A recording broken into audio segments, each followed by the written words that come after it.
All right, click the links. You join this channel here over subscribe. So I got a mailbox. You want to mail comics or whatever you want me to look at. Let me drop me an email so I can go there and check it. So why is the media still going crazy over JK Rowling in the video game? And she made some very reasonable statements about women needing their own spaces or that men aren't women. Why is there such an overzealous response to the point where even in the comment section of the Mary Sue, part of their own audience is saying, why you guys keep let it go? The game's been out for a couple weeks now. It's like J.K. Rowling's just some chick that you keep bringing oxygen to this fire. It's a little bit weird.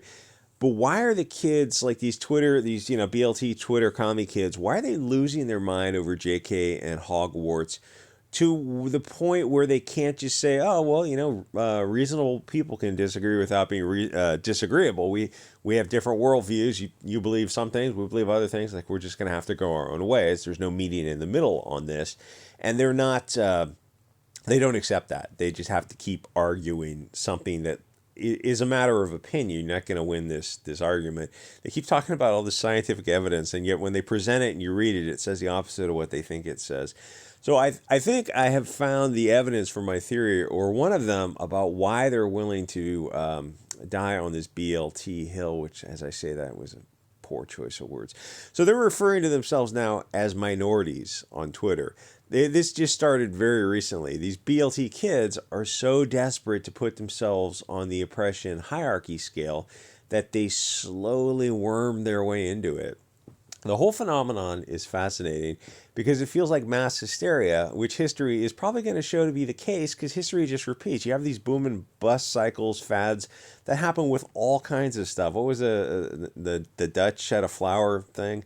So what happened was this. Essentially, you got a bunch of teeny boppers who want attention, and their parents are letting the TV and the internet raise them, which is, it's the greatest disservice you can do is to even have TV or access to internet. Honestly, at this point, it'd be like homeschool, and we need to set up our own towns and counties that are just cut off from this kind of degeneracy and government propaganda. Anyway, so the kids don't belong to anything. They have no connection to anything. Their history, their tribe. Part of that is that the government schools and globalist media is telling them that their history is bad, their tribe is bad. It's a satanic inversion of reality. They're calling the divine evil. We're awesome.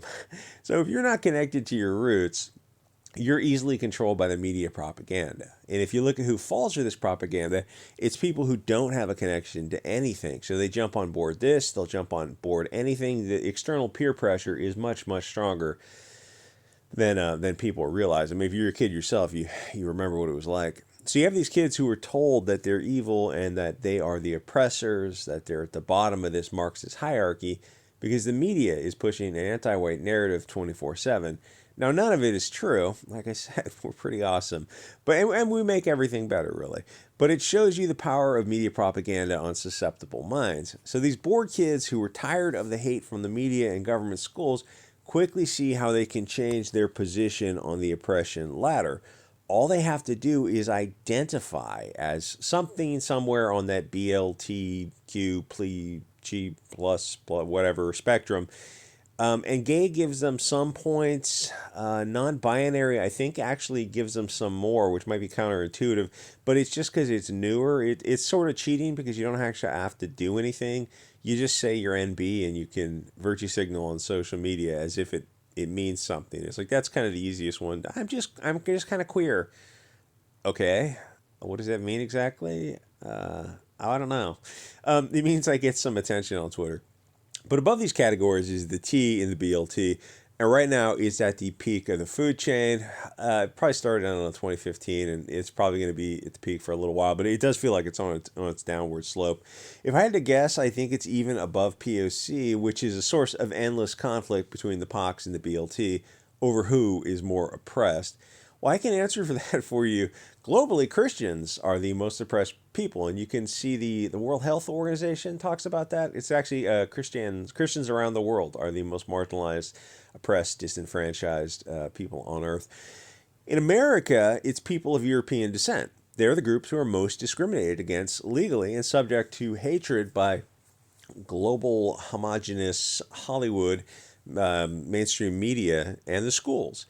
You are the marginalized and oppressed people. You see it in every piece of mainstream media. To come to a different conclusion is insane. It's like it shows you how powerful the propaganda brainwashing is that a lot of people don't see it. They think they have some kind of privilege. It's like you're actually legally discriminated against.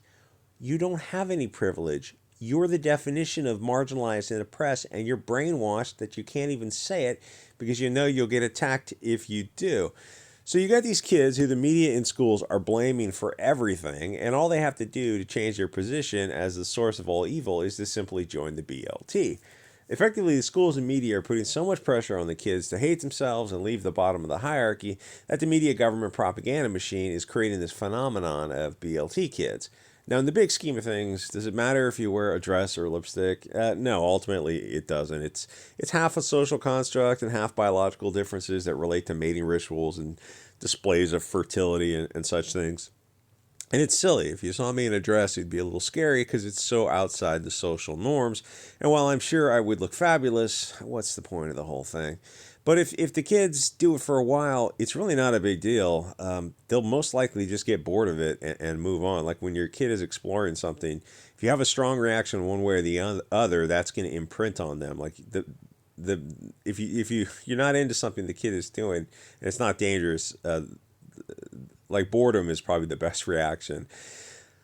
Or you join. There's some guys telling some story about their kid was deciding to do this and dress up, and so the dad started to dress up and took the kid to school that way, and the kid was like, okay, this is not going to fly. But the real issue, because I mean, even South Park made fun of it. It's like once the parents do something, it just sucks the coolness out of it. Like when your dad and mom suddenly decide they're going to cross dress and take you to school. It's like, you're mocking me, aren't you? I was like, yes, you're kids. This is a fad. You're going to grow out of this. So the real issue is that the schools and media are pushing these kids to take cross-sex hormones. That's a much more serious thing than somebody who just wants to wear a dress and be like, oh, fine, knock yourself out. You're probably going to outgrow that because your peer group is going to most likely not be on board with it, or you're just going to realize, oh, women's clothing is not is more of a pain in the ass than men's clothing. So taking hormones, that causes permanent changes. And then they're pushing these kids to get elective surgical intervention. And no, don't be naive and think this is organic. It's obviously not. The blue-haired teachers and media are pushing this. The libs of TikTok is doing the Lord's work on bringing attention to this. So these kids look at this as an easy solution to the anti-white hatred being pushed. They say that they're trans, and boom, they instantly go to the top of the oppression hierarchy. It's amazing to watch, also because it drives the pox activists up the wall to see these kids bootstrap themathemselves to the top of the ladder, because suddenly you're identify as a marginalized, oppressed, disenfranchised, othered, systematically a woman of color. And I look at you, it's like, okay, what do they say to that? It's like you can be if you can be the opposite sex, which sex is like I think a half a billion years old from the I don't know when the sexual division started, like post eukaryote, prokaryote, but it's like half a billion years. Well, you're closer. All races on Earth are closer to each other than the sexes are to each other, because even like Eurasians, the difference in races there is probably it might be in tens of thousands of years for some subclasses, and it might be in millions of years, but the sexual binary is in a half a billion years. So if you can be transsexual or whatever, you can certainly be transracial. So that's probably the next big thing. There's for some reason there's a bunch of women. Well, I guess the Elizabeth Warren type of thing where they're identifying as something to get ahead, to get college professorships. And it's funny how the left was still 100% on board with Elizabeth Warren. It's like they just completely overlooked that. But there's a ton of women who are doing this kind of stuff and they're getting caught. And it's like, well, yeah, but if they say they're this other race, they identify as something, they're actually much, much closer to that race than they are to the opposite sex. So your logic doesn't hold up. So, I mean, because the DNA difference is just like fractions of a percent. Anyway, so suddenly, I mean, interesting days to see like the left kind of eat itself, which is where the TRA, which is the feminist groups, like the real woman feminist groups, I think, versus the turf groups, or maybe I have that vice versa. But it's basically the battle of the sexes. It's just with a little bit more dressing put on it.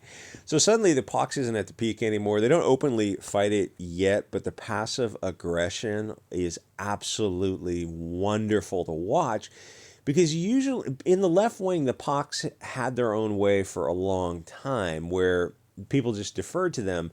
These BLT kids are different. They're not. They don't defer to pox. They put themselves above these pox characters, non-white characters, because they, in their minds, they're the most marginalized and oppressed. And it's fascinating to see this, and this it's fascinating to see them kind of grow some backbone a little bit. I was going to say grow some balls. That's another bad choice of words. And argue with these people online. They legitimately see themselves as the peak of the hierarchy. And it's like, well, if the whole thing's imaginary anyway, then yeah, what's to stop you from it? Like I say, in America, European Americans, Christians are the most marginalized and oppressed because like there's objective evidence that shows that they're actually discriminated against. You see the portrayal in the media. Anyway, so Dave Chappelle talked about it also, but he's kind of a weirdo. He's kind of whining about something, but it's like, well, identity politics created this. You're telling people that everyone needs to have in-group preferences, and he's of one group that has in-group preferences, and then he starts getting nervous when other groups start having in-group preferences. And I think it was a Brett or Eric Weinstein, the guy who was a teacher up at some Oregon or Washington school. They wanted the teachers, they wanted kids they wanted the non-pox people to leave the school, and he's like, I'm not going to do that for a day of something. And he's like, yeah, I'm not going to. Why would I? Like, if you don't want to come to school, don't come to school. But I'm not going to leave the school because you tell me to. It's like compelled behavior, compelled speech. So he got in the news, and he was interesting. He did some podcast on Clubhouse. It's I don't know, an audio thing. And he's talking about like he sees groups forming in-group preferences, and it was making him a little bit nervous. Anyway, the thing is, with Chappelle or Weinstein, is that once you put all this stuff on the table, then game theory says you have to play by the rules the puppet masters established. You got to form identity groups and start advocating for your own tribe. So they're heavily invested in this narrative of BLT. And the thing is, there's usually an inverse relationship between the initial passion of a movement and kind of how far the pendulum is going to swing back the other way when the initial energy burns out. It's like the life cycle of a star when it expands past a certain point, and then it collapses in on itself. So Hogwarts Legacy, in their mind, is a really big deal to them because the way they talk about themselves on Twitter. And keep in mind, these are kids from a first world nation, from Western Europe, or at least UK because they're speaking English, and America, and they're talking about how they feel they are like everything is done to them, and they are just absolutely the most oppressed people that have ever existed. And they're typing this from iPhones, and they're talking about Malaman Say acts against them, but they won't mention who's doing it or anything. But then even when you look at the numbers, you're like, so these numbers aren't really high, and the people who are victims of that Malaman Say stuff are working in the adult industry of people, ladies of negotiable affection. So it's a very high risk industry, and they're hurt by the people who are purchasing that. So I mean, that's where the violence is coming through from. But it's well, I'm not going to go into that. You got to be very careful on YouTube. Like, comment, subscribe. Thank you for the support on Subscribestar. I'm putting stuff over there. Stuff that's not allowed other places. And I will see you guys all next episode.